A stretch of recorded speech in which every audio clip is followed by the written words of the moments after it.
These truckers are inspiring.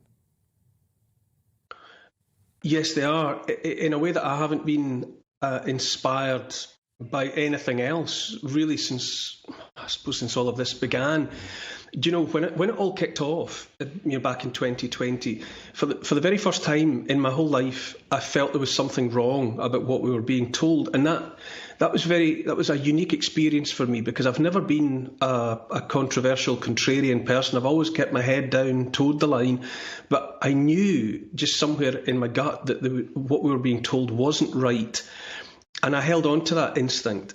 And when the story began to develop about the truckers in Canada, I felt something very similar, but the flip side of the coin. I felt that what they were doing was absolutely right.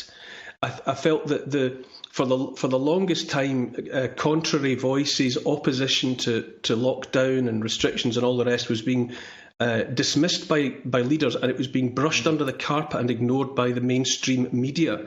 But for the first time, the efforts of the Canadian truckers were on such a scale that finally it just couldn't be ignored. It was just too grand, and almost begrudgingly, even the mainstream media have begun to acknowledge that it was going on. And there's something just completely right about the stand, because I think what was always required in the face of the authoritarian behaviour of leaders was for just enough people, regular people, to stand up and say no. And they're in Canada, where they've been under some of the most draconian restrictions and regulations, really, much like your homeland of New Zealand. And, it's bad. That has turned, I think it's been like a ray of sunshine. It's a break in the clouds.